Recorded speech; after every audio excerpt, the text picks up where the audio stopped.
Welcome to Connected with Laurie. I am your host, Laurie Caruso.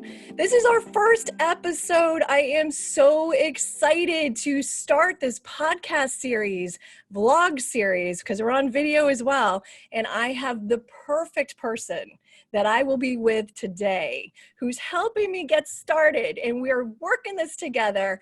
Mr. Rich Berliner, hello, welcome. Thank you for being here with me. Laurie, thank you for having me. And thank you for cooperating with me on this project. You've done some really cool stuff for us on camera before, and that's why I thought you were perfect to work with us here. And I love the way you do these things, and so thank you for having me on. Oh, thank you so much for that, Rich. So Rich, 5th Gen Media and the editor of Connected Real Estate Magazine. So you are busy. You have a lot going on. And the funny thing is, usually you're the one interviewing, right? We never have it on your side. I want to hear about you this time. I want to talk about Rich today on the show. What do you think about that? I like being submissive and on the other side of the fence this time. So it's all good. So, you know, it's funny. I was telling a story last night.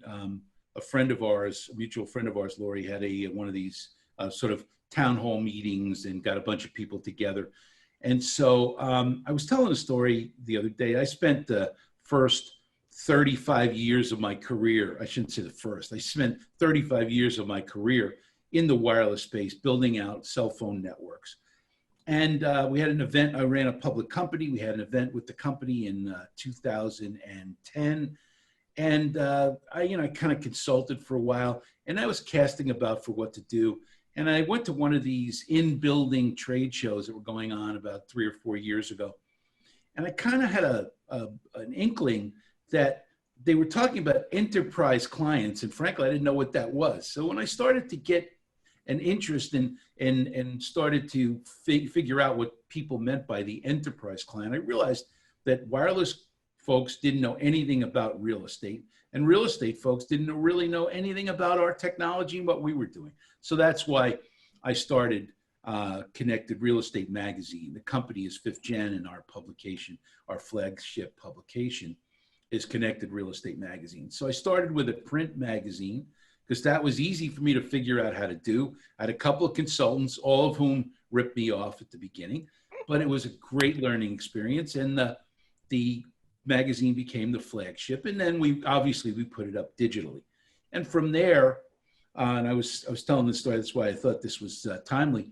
I was telling the story that if you go to the bookstore and you buy Digital Media Company for Dummies, you find, well, first you do this, and then you do this, and then you do this. And so down the line, we began with the company doing webinars, and we have done all kinds of things, number of meet and greets and face-to-face events. And now we started down the path of doing virtual trade shows. As the physical trade show market closed up, we began doing the virtual trade show thing, and that's been very successful. And the next logical thing in line, maybe it should have been earlier in our development, was doing podcasting.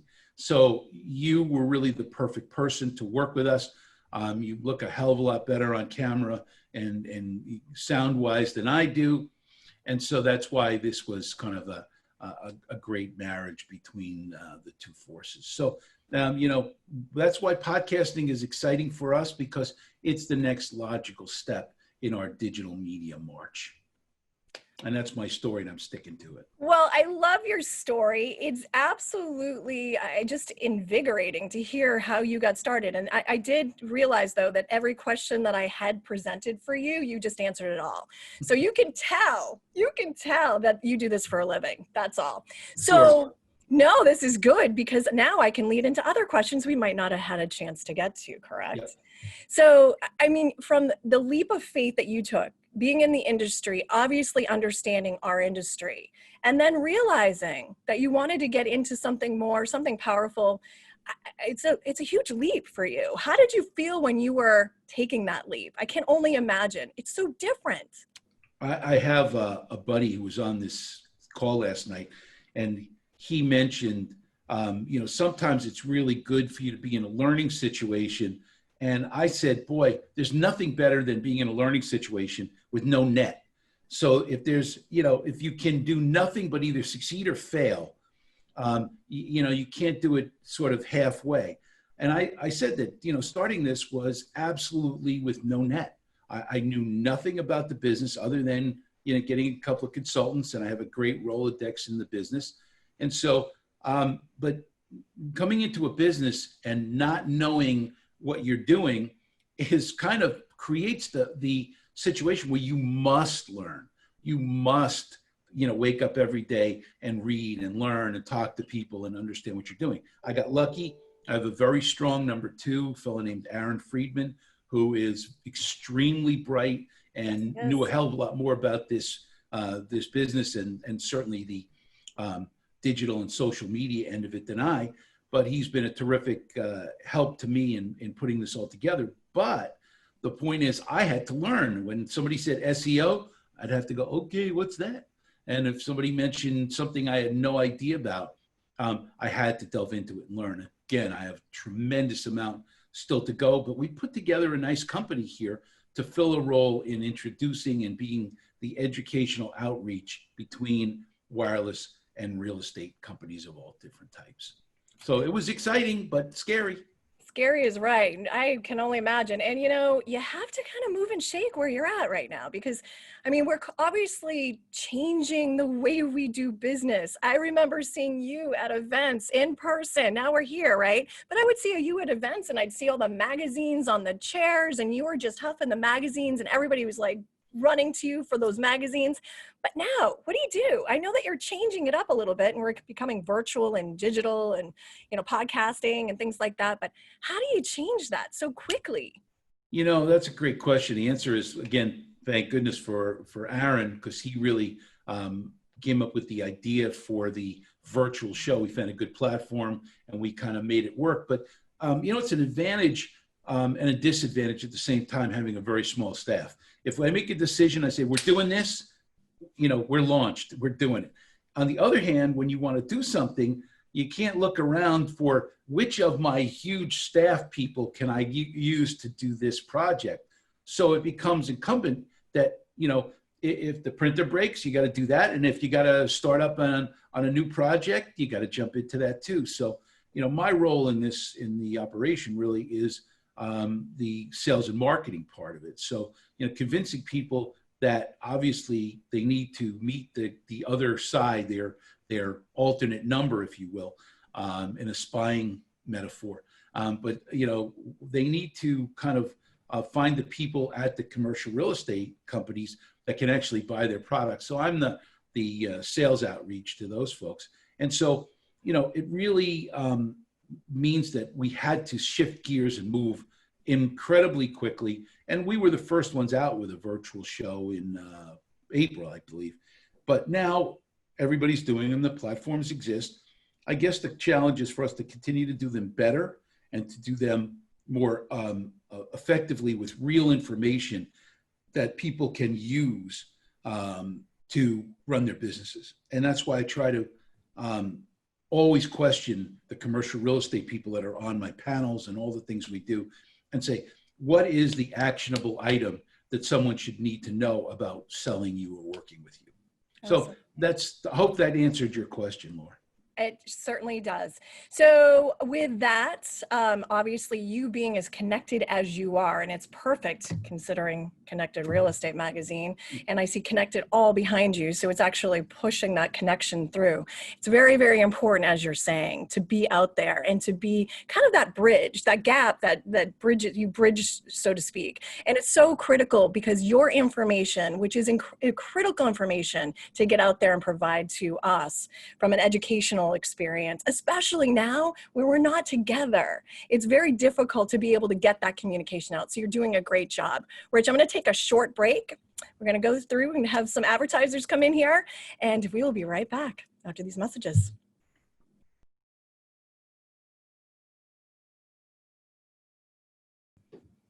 Welcome back to Connected with Laurie. Rich Berliner from Fifth Gen Media is joining me here. So excited to have you, Rich. So tell me, I know that we were talking about the evolution of media, where you're going, things like that, because it's so challenging now to be able to get your prints out there, to be able to do that. But another really amazing thing in addition to that you're doing is bridging the industries together. And I know with 5G coming, or here I should say, and all of the technologies that are here, your job has really been to educate commercial real estate entities so they understand where technology is going, what exists today, and the future that comes with that. So tell me a little bit about that. How do you get that information out to them? And I'm sure you have inundated the questions constantly from everyone. Yeah, it's kind of cool.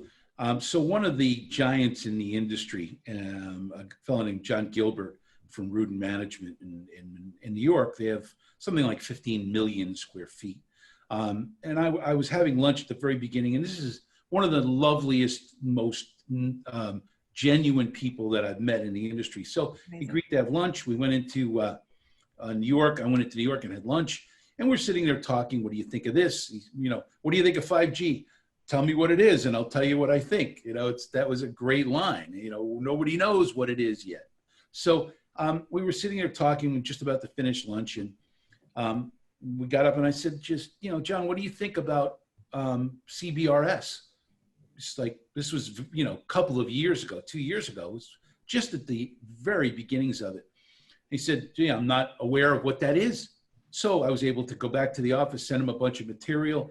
And so John has really become sort of a devotee of CBRS, but I love doing that. When I talk to commercial real estate people and, what do you think of Wi-Fi 6? And I'm not sure what that is. What do you think of CBRS? So the education process is really important. It's not BS. It's not that, oh yeah, we're just trying to sell stuff. And we talk about ourselves as an educational outreach organization, but you'd be amazed how many times I pose questions to people and they come away going, I'm really glad you told me about this. I don't want to sit in a meeting and have somebody ask me, what do you think of this? And lo and behold, I have no knowledge of it. So that educational process, when I'm talking to people in the industry, really resonates in that we are disseminating information. And in dealing with the CBRS Alliance, which is kind of not the governing body, but a very important organization to this CBRS, these CBRS frequencies that are out there. We've really been, out there moving and shaking and getting people the information. So, yes, it's changed. I tell people, this is the God's honest truth, that I built my construction company back in the day on trade shows. So we went to trade shows, we made big presentations, we had parties, we talked to a lot of people, and we got the word out on our company. But it's different nowadays. So, utilizing all the different digital opportunities, the social media opportunities, just the phone opportunities, the Zoom calls that we can have. It's really gratifying that we are getting the word out, and it's paid off in terms of, I think if we weren't in the right niche, we would have done 1 or 2 print magazines and that would have been the end of us. But it kind of became a self-fulfilling prophecy. The education was important to people. And, the more I do it, and frankly, I'll be honest, I love this business. I think it's a much more interesting what's happened. It's a business about what's happening today rather than a business about what happened yesterday. Everything we do is about the future and what's going on. And so it's really been invigorating, and I'm so psyched I did this. Yeah, for sure. No question. And now spinning that off and starting this podcast series, which is very similar to what you're talking about, educating, getting the consumer up to speed on where it's going and what's happening, and having innovative, compelling guest on the show to be able to do that. As a matter of fact, I just had Luke Lucas from T-Mobile on the other day, and the amount of positive feedback that came out of that, and he was on your virtual show as the keynote as well, was just incredible. And so now we're talking about even delivering a further experience based on that. What are the other carriers doing? Let's get them in together. Let's have a roundtable discussion, and let's talk about the future innovations of technology and where everybody's going. because I look at this as we all have to do this together. And, competitive, yeah, we're competitive. Of course we are. We have to be. But to do this together as a team and a partnership is so, so important. And that's what I feel like we can actually provide as well. What do you think about Yeah, that? and I have to tell you that we've made attempts, and we've had people work with us from Verizon and FirstNet, which is sort of AT&T. But the bigger carriers, and I think maybe it's a reason that T-Mobile is as successful as they are, is they have a youthful and open mentality about how to deal with the press, with customers, with the industry. And when you think you're the biggest carrier and you have the best network and you don't really care, everything else is extra.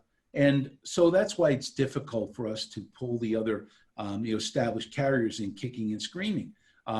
It's just that they just don't feel that they need to do anything in terms of educational outreach or any of that stuff, unless it suits some internal process. But for us, we love dealing with people who want to deal with us. And so, we've worked with Verizon on the public safety side. You and I both have.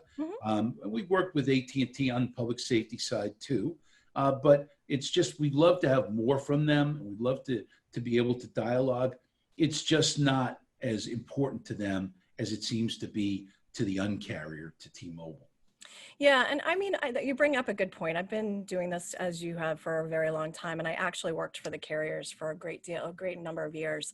And it's older. It's an older school mentality, so to speak. But I see it changing. I really do, and I'm actually pleased to see that, based on the fact that they know they need to get their message out. They know that they have some pain points. They know that they need to fix it, and let's collectively get together and do that. That's why I'm confident that we'll start seeing changes for sure on the carrier side, no matter what. Well, So remember great. the carrier, I'm sorry, I didn't mean to interrupt, but the carriers are backing away more and more. I'd say Verizon and AT&T are backing away more and more from my constituency, which is the commercial real estate space, and saying, hey, if you want to do something, basically you're on your own. T-Mobile has this build your own coverage situation where they're encouraging real estate companies and companies of all kinds to contact them and talk about this in-building thing. Again, some companies have built networks from the outside in, but the adage in our business is that 80% of calls are initiated indoors. And data, I would assume it goes along with the initiation of a data request also. So it's just mentality, really, that, you're going to build an outdoor network. You're going to do whatever you need to do outdoors with municipalities and in zoning towers. But, if you're looking at the business properly, you want to build from the outside in, from the inside out. You want to build the indoor networks where the calls are coming from and where the 911 issues, come from. And so therefore that mentality is got to change. It's got to be sort of an inside the building out for the future. I think it's just my opinion. I totally agree with that too. Clearly we have so many different, struggles in building, and as we're deploying a macro system, it costs a lot of money. So it's challenging for the carriers. It's challenging for the enterprise customer to be able to spend the money to be able to invest in their infrastructure. But we all know that's where it's going. They have no choice to do that. Even looking at from a 911 perspective, eventually the FCC will mandate that they're absolutely going to need to locate the 911 caller in the building down to the key location of where that caller came. And how do you do that if you don't have coverage in that building? It's absolutely critical. So to think about that and the spend that needs to exist, it's challenging because typically an enterprise customer says, well, I'm not going to pay for it. It's up to the carriers to pay for it. That's their network. They need to put their network in my building too. So then you've kind of got a back and forth. So it's key to have the carriers become creative in this space because Right. we know that it really starts with the FCC, if you think about it. Yeah. The FCC says, okay, we're giving you a license, which you paid for in most cases. We're giving you a license, and now you need to cover the population or the POPs. Right. So when you cover the population, well, it's always been done as an outdoor coverage situation to cover the population. But maybe the way to look at it is that I need to cover the population, and the population's indoors. Yeah. The population doesn't live outdoors. Population lives indoors, and it works indoors, and it works at home. So that's where the coverage needs to be. So, that will come around, I think, as if you look at the dish build out, they're building out, there's certain coverage requirements. They're going to build an outdoor network just like everybody else did. And then I think they will figure out over time, oh, well, we got to go back in and we've got to cover the indoor part of this. And so, that will be an afterthought, just like it is for the other carriers. Someday, I think we'll get to the point where it's first priority, not second priority. Agreed. Absolutely agreed. And also, how do we get creative so it's available from capital standpoint, because it's so expensive at times to be able to deploy this infrastructure, so to speak. So we all as an industry need to get creative to solve these pain points. It's not just the carriers. So, Right. And that's how I look at it, as the partnership. But we do need them on our show so they can help us provide the educational experience so we can then help in return. How's that? Verizon, where are you? AT&T, where are you? Come on our show. Come on our show. Talk about what you're doing. Yeah, absolutely. We want to hear from you. So with that in the podcast, talk to me a little bit more about some of our guests that we have lined up and some of the ones that we're shooting for. Pretty excited about that. Yeah, well, you mentioned we have a gentleman from T-Mobile. I mentioned we have coming up, the CBRS Alliance is very important person on our podcast in the coming weeks. And, I think if I can whisper so that nobody but you and I hear, maybe we can have a person from Facebook on. Oh, I think that's great. Somebody from, we have lined up someone from Google already for our podcast. Very excited. So I think the opportunity for us to work with not only the giant companies, but a lot of the smaller companies that have something to say, not just, hey, look at me, I've got a great product, but some companies and executives who really have something to say and add to our business. We want to cover smart buildings. We want to cover smart cities. We want to talk about a lot of different things, including new technologies. And so I think there's a wealth of information out there and great, really smart guys that we can, and women that we can bring on. Absolutely. Future innovation of technology. That's my tag. I love it. I think it's a critical piece, and we can actually bridge across the industry and get out to the customers with a lot of information. And I encourage our listeners, if there's someone that wants to be on the show, reach out to us. We want to hear your story too. So it's important to be able to listen to everyone out there. So I am excited and I cannot wait. This partnership is going to be incredible. Yep, I love it, Laurie. Thank you. Doing a wonderful job with this. And again, I love your enthusiasm. There's nobody that I know in the business that's as jacked up about all these topics as you are. So very exciting, and it rubs off. Wonderful. Well, Rich Berliner, it has been a pleasure to have you on the show as my first episode. I am so excited, and we can't wait to wow the audience. We're ready for that? I am. Good. Always in tandem with you. We will certainly do that when you're wowing them as you do these podcasts. Laurie, thanks for having me today. I appreciate it very much. Absolutely. Take care. Thanks so much for being here.